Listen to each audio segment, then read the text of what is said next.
Hello there, and welcome to episode 57 of the Learn and Work Smarter podcast.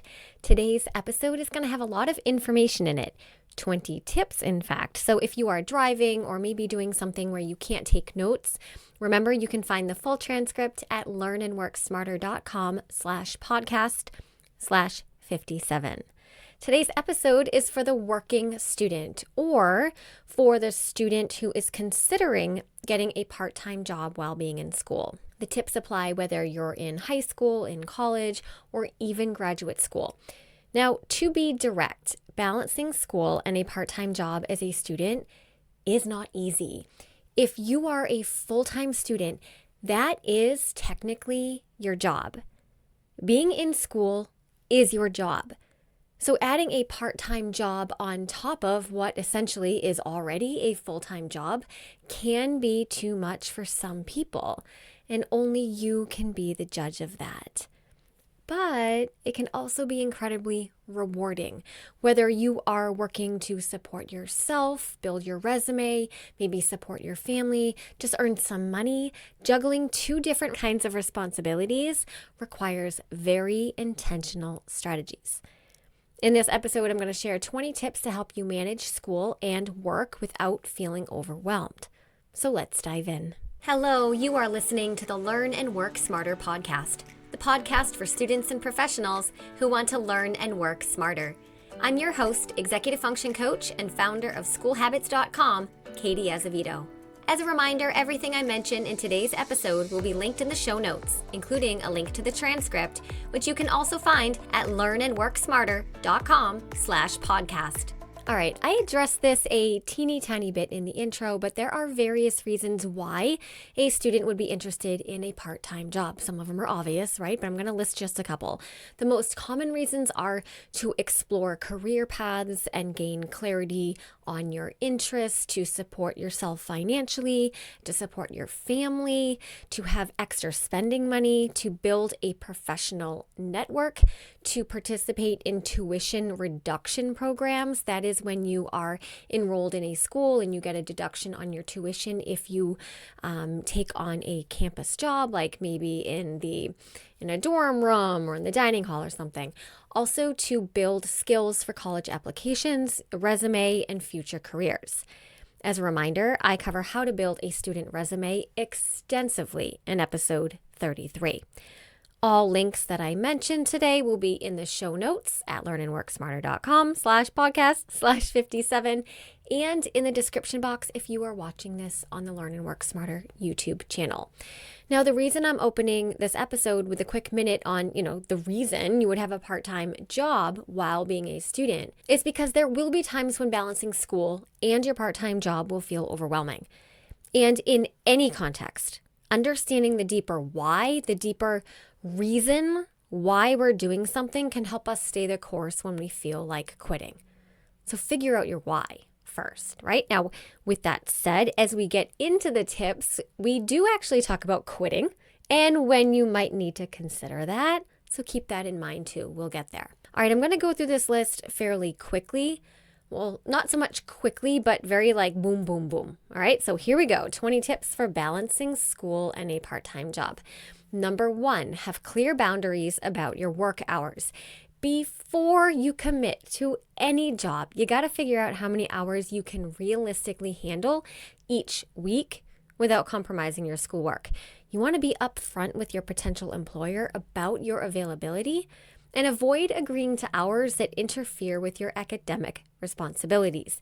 And you stick to this boundary. It is so much easier to prevent a problem than it is to fix a problem later on. So how do you know how many hours you can realistically handle each week without compromising your schoolwork? I say this all the time, you have to make time visible. Time management is simple math. Really, when determining how much time you have available for work, we cannot wing it. We cannot just hope for the best. Take out a calendar.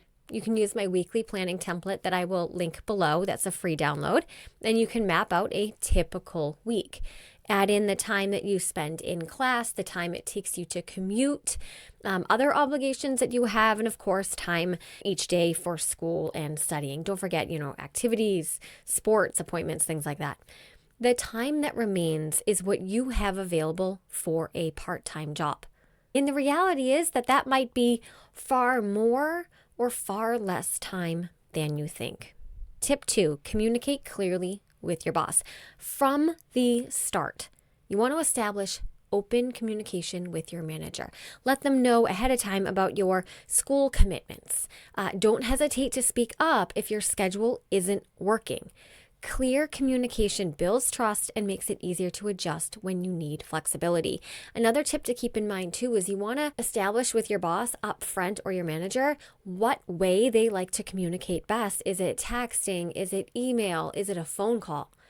And if your boss prefers a certain way for communication, that's what you do. Okay, so even if you do your absolute best in tip 1 to figure out how much time that you can give to a part-time job, the reality is that our estimations will be off. Or maybe what we can mentally handle didn't get factored into the equation because that's a tough one to account for until you're actually in it. That is perfectly normal and it is okay to readjust. But my point here is that you've got to communicate clearly with your boss as early as possible. Tip 3, commit to weekly planning. Every Sunday, set aside time to map out your week. Write down your school hours, your work shifts, homework, study sessions, and any extracurricular activities that you are regularly involved in. Seeing everything in one place helps you manage your time better and reduce the feelings of being pulled in too many directions. Again, you can use my free download of a weekly planning template. I've linked that below. You could also do this on Google Calendar. The important thing is that you do it. Now, some students have weeks that generally look the same from week to week. All right, but sometimes, one week you have a dentist appointment, another week you have to travel for a game, and maybe even you have a work commitment that's just a little bit out of the ordinary one week. These schedule changes need to be recognized and accounted for before the week starts. I teach the skill in depth inside School Habits University, and the sooner you can implement this kind of weekly planning while you are a student, the better you're going to be able to manage your professional life going forward, because the reality is it's the same skill. All right. Tip 4, get your work schedule in advance. Okay, so this tip does not apply to all kinds of work, but it applies to enough kinds of work that I'm going to mention it here as its own tip. Some students have part-time jobs with varying schedules. So my advice is, whenever possible, ask your employer to provide your schedule a month in advance. Knowing your shifts ahead of time will let you plan your study sessions and your social activities without last-minute scrambling. If you have a job that has the exact same hours throughout the week, like maybe you work every Tuesday from 4 to 9 and every Saturday from 8 to 5, then that makes things a little bit easier. It's the students who get their schedule only a week in advance, and I do know that's pretty common, that have the hardest time balancing being a student with their part-time job. All right, tip 5, prioritize school over work. Like it or not, you have to prioritize school over work. Your education should always be your top priority at this season in your life. Before agreeing to pick up an extra shift or extend your work hours, think about your school responsibilities. Saying no to work sometimes means saying yes to better grades and yes to less stress. If you've put some considerable time and attention into tip 1, which is figuring out how much time you truly have to give to work, you're not going to have too many conflicts that often. But even still, there are going to be times when you're scheduled to work, but you also have a big project or maybe an essay due for school. Again, this supports the need for weekly planning. But even with our best planning intentions, we cannot avoid all conflicts. In these cases, you have to choose school. School is your primary job. Your part-time job is second. Now, I'll share a story. There was a period in my life where I had a full-time job teaching, and I was also going to graduate school. And in that case, I mean, they were pretty well managed. Like my graduate classes were at night. They were all in person, nothing online. So I would, work all day at the school and then drive to the campus and take my graduate classes. But there were a few times where I had a conflict. Maybe I was running an IEP meeting for a student. Maybe I had a professional development thing that I had to go to, whatever it was, at the same time that I had a class, or the same time that I had intended to work on a paper for a class. In that scenario, or in those scenarios, I had to choose work because that was my full-time job. And I know I was a student too, but I couldn't not show up for my full-time job. So I took the sacrifice on the school end. But if you're a full-time student with a part-time job, your full-time job is being a student. Does that make sense? It's all about the season we're at in life. All right, tip 6, scale back during exam seasons. When midterms or finals roll around, you got to talk to your employer about temporarily reducing your hours. Not quitting altogether, like I've seen too many times, but just backing off. Most employers who employ students are understanding, especially if you give them plenty of notice.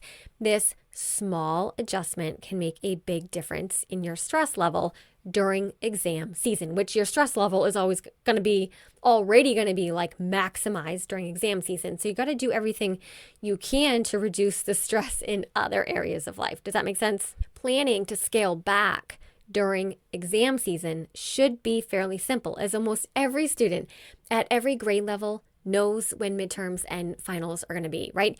If you're in college, you know that these are already listed on your syllabus. If you're in high school, you know when exam week is. And if for some reason, it's on your school calendar, Google it. Google the name of your school and then Google school calendar, and your exam weeks are going to be listed. If not, ask your guidance counselor. The answer's there, right? If possible, I suggest giving your boss a month advance notice. You could even give more notice than that, and then send a reminder email as you get closer to the exam week. Make sure you put this in writing so that your boss has something to refer back to if they forget. Number 7, eliminate non-essential activities. If you are working while you are in school, it might be time to scale back on extracurriculars like clubs and sports. You cannot do everything, and that is okay. You got to focus on what is most important to you right now. Now, choosing what is most important at any given season depends on where you are at in your educational journey. If you are a sophomore or a junior in high school, you're going to want to prioritize school activities over a part-time job like scooping ice cream in order to boost your college applications. But of course, work experience looks great on college applications too, but that might be something to save for the summer. If you are in college, then you're probably going to want to prioritize work experience over joining a social club that isn't really going to do much for your career. This is my advice if your work experience is aligned with your career interests. Tip 8, avoid procrastination. Listen, episode 36 is entirely dedicated to anti-procrastination strategies. If procrastination gets the best of you at least 3 days a week, you have to address this. When your time is limited, procrastination can be even more of an enemy than it already is. And you do not have the luxury of procrastinating on a school assignment when you have to be at work in 2 hours. Again, if procrastination is something that you struggle with, one of the best things that you can do for yourself and now and your future self is to get a grasp on that. Change your story. Stop telling yourself that that's just who you are. I don't buy it. Start telling yourself that you're someone who does what they are supposed to do. In many ways, procrastination is a sign of weaker or maybe less developed emotional regulation. We have to do something. We don't want to do it. So we give in to the feeling of not wanting to do it.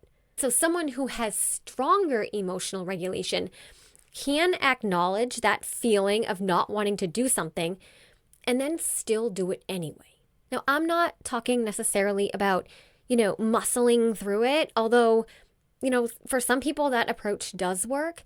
But if you are someone with ADHD and muscling through is literally the most unhelpful and irrelevant information or strategy based on the way that your brain works, I know that. I'm never going to tell someone with ADHD to just muscle through it, right?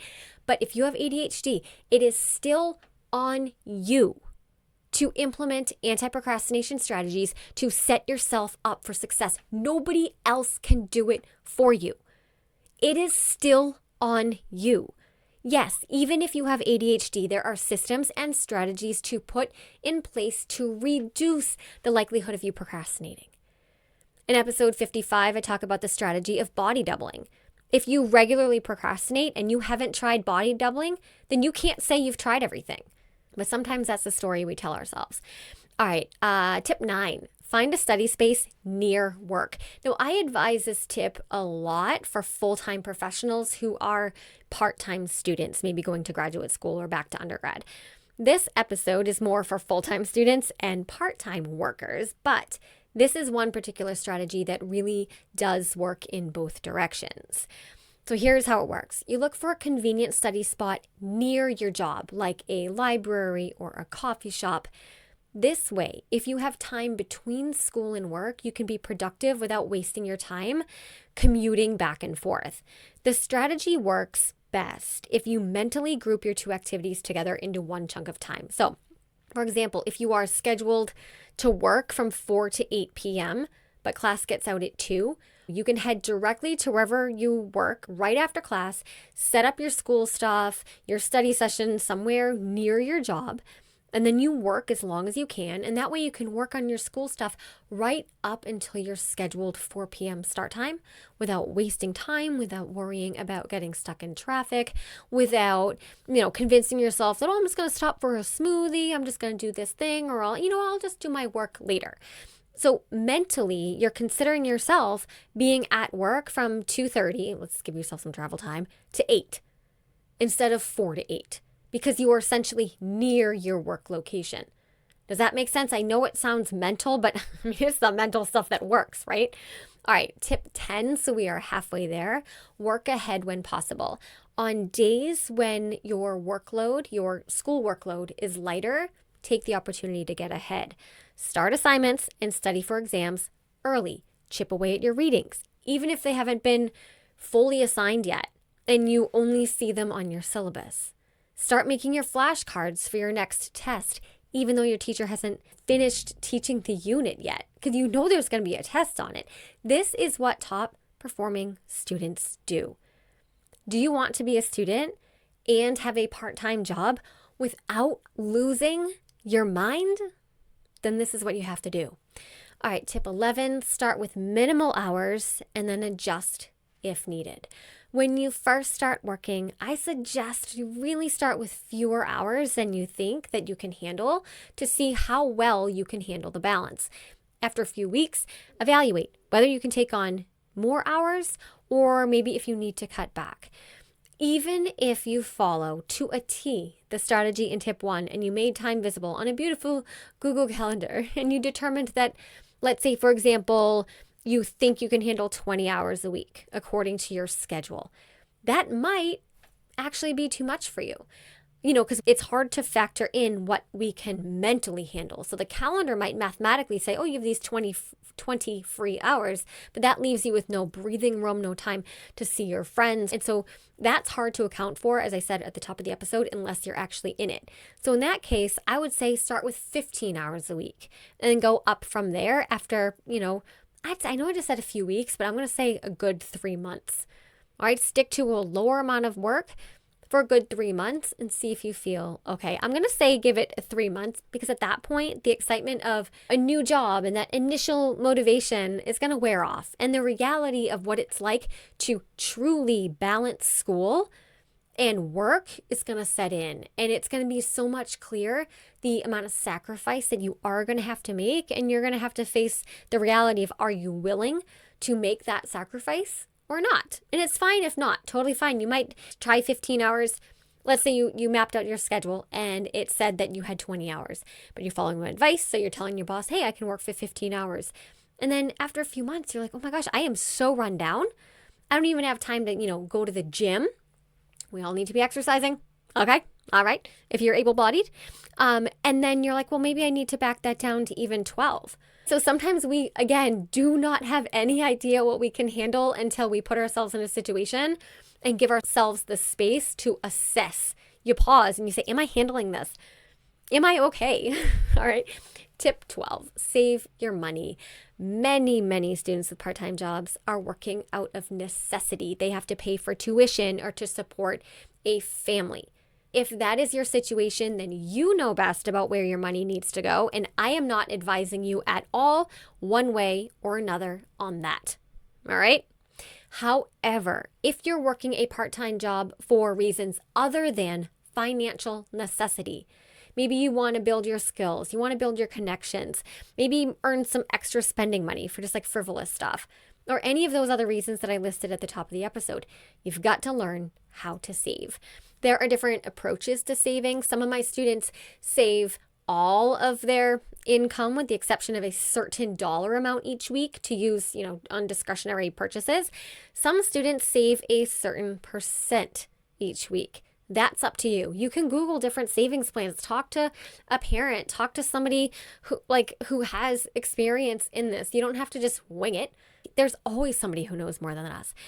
But the main takeaway is to save a portion of your paycheck for future needs, for emergencies, and avoid spending on things you don't really need. I can't tell you how many times I've had students, I don't know what it is about sneakers. Somebody tell me what it is with males and their sneakers.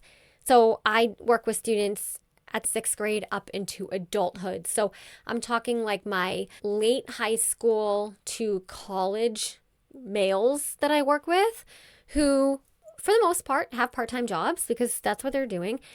And I swear, every week they're coming in with a new pair of sneakers. And this is usually when they're starting their part-time job and they are so excited to have this cash for once, and it always goes to sneakers. But it fades after a while because like every week there's a new pair of sneakers and they're hundreds of dollars, right? I'm bananas. I don't get it. And then it starts to fade, and after, a month or two or maybe a few months, I don't see any new sneakers, and I'm like, well, where are the sneakers? And they're like, well, I figured I should save, right? So sometimes you just have to get it out of your system, the excitement of having some extra cash in your pocket, and you want to go out and spend it on the things that you think you really love and bring you joy. Fine, do that. But mark my words, it will fade, okay? And then you start putting your money in the bank. Anyway, financial advice from Katie. Don't take it. All right, tip 13, study efficiently with active recall. Working students do not have the luxury to waste time using study methods that do not work. In fact, no student has that luxury. All students, working or not, should be making the most of their study time by using active recall study methods only. Quizzing yourself, maybe teaching the material to someone else, right? That is far more effective than passively rereading your notes.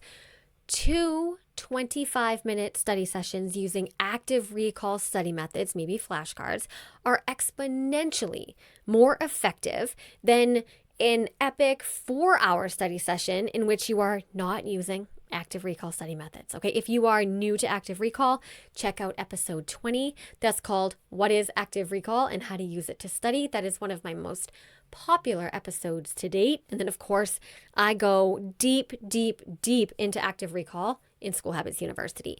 All right, tip 14, choose a job close to home or close to school.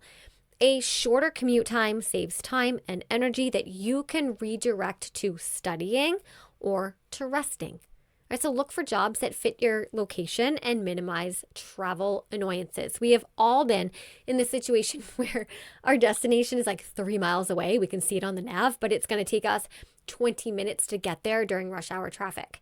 When looking for your part-time job, you've got to consider traffic patterns, time of day, how long you're going to spend in the car. Seriously, do not ignore this factor when applying for jobs. Tip 15, look for flexible jobs. Some jobs are more student-friendly than others. Employers who understand the demands of student life are far more likely to accommodate your schedule, especially during academic busy periods like during exam season, which now I forget what tip this was, but when I said to lower your work hours during exam season, if you have a flexible boss and sort of a flexible type of job, it's going to be easier for you to back off during exam seasons. Office jobs tend to be the least flexible for students, as those kinds of jobs adhere to time constraints that are kind of beyond your control. So unless it's an office job that is known to be exceptionally flexible, be wary of them. This is a conversation that you're going to need to have during the job application process. It is perfectly okay to ask a hiring manager, hey, do you typically hire students? What kind of flexibility do you have around student commitments like exam season? All right, these are questions that are part of a normal conversation during an interview. Or you can even send it in a follow-up email after an interview. Tip 16, focus on skill building. Even if your job seems simple, like scooping ice cream, you're gaining valuable skills. Time management, customer service, teamwork, problem solving. Those are just a few examples of the skills somebody would gain from scooping ice cream. And these are transferable skills that will definitely benefit you in future academic and professional settings. If your job is boring, okay, but you can recognize that the skills you're learning are going to serve you in the future, you just might want to consider sticking around. All right. Tip 17, take advantage of downtime at work. If your job has slow periods, ask your boss if you can bring your study materials with you. While this is not at all possible in every role, some jobs like reception or retail during quiet hours might give you the chance to squeeze in extra study time. Many employees actually use this downtime to scroll through their phone, right? Don't be that person. In fact, this is another scenario in which you do not have the luxury to be that person. So maybe you can't just fully whip out your laptop, right? But can you do some of your readings maybe on your phone? Can you bring a single notebook with you and maybe a stack of index cards to start making flashcards for your next test? Can you bring your book with you that you're reading for your literature course? These are all far more valuable activities than scrolling for your phone. And if you're going to balance being a student with a part-time job while not going bananas, these are the sacrifices that we've got to make. All right, tip 18, learn to say no. Balancing school and work sometimes means turning down extra shifts or even, gasp, social invitations. It is okay to protect your time and prioritize your academic personal well-being. I don't even know why I just said it's okay. It's imperative. It is super, super critical that you protect your time and prioritize your academic and personal well-being. Okay? You don't have to apologize for it, and it's probably time to get over the whole FOMO, fear of missing out thing. That is like a mental manipulation that our brains do. You're not missing out on anything. All right, there's always going to be another party for you to attend. There is always going to be another shift for you to take. But there will not always be another chance for you to pass that test, to do well in that class, for you to boost your GPA for college or for graduation. Okay, no is a complete sentence. But I get it. If that seems too harsh for you, you could soften it, right? With normally I would love to take that on that extra shift, but I'm unable to do that this week. That party sounds awesome. Oh, I'm so bummed to miss it. But I'm not going to be able to make it this week. All right? That might sound, you might be like, well, I could never say it. Nobody cares. And if someone's giving you trouble for saying, like a friend, like, hey, I'm not going to be able to make it to the party this week, and they like give you a bunch of like emotional about it, like new friend, next. That's, oh my gosh. All right, I feel like I'm going on these little tangents. Tip 19, use your weekends wisely. Okay, working students have to be super smart about how they use the weekends. If you have your job on the weekends, then you're going to have to get creative about finding pockets of time to work on school things without becoming overwhelmed. If you work during the week and not on the weekends, then the reality is that you're going to have to use a chunk of your weekends to work on your schoolwork. Again, these are the sacrifices that we have to make if we're going to be a working student. My advice to students who work during the week and will be doing work on the weekends is to be super strategic about your weekend study planning. So on Friday night, I don't want you saying, oh yeah, I'm just going to write this essay this weekend, or I'm just going to work on that lab report later. No. Which day are you going to work on it? Saturday or Sunday? Or both? Cool. What time are you going to work at it? But between the hours of what and what? Be specific. This is also a tool to beat procrastination, because procrastination demons hate clarity and specificity. Final tip. Tip 20. Know when to step back. If you are feeling overwhelmed despite your best efforts, it is okay to take a break from work. Your mental health and academic performance should always come first. I've already said that. Sometimes taking a step back is the best way to move forward. Okay, just another quick note about being a working student. I know I said this already, but I really think it's important. Again, if you are taking on a part-time job out of financial necessity to pay for school or for living expenses, then you do need to go ahead and do what you need to do to take care of what you need to take care of. Okay, but if you're a student taking on a part-time job for just some extra cash to build connections, to build your resume, right, things like that, and you're finding yourself becoming overwhelmed trying to do school and that job, and your grades are dropping, so not just a temporary oh, this is a lot. Yeah, it is a lot. What did you think it was going to be? So I'm not just talking about the temporarily oh, it's a lot feeling, but your grades are impacted. Then while I applaud your efforts to do it all, it might be best to save your part-time job for summer break.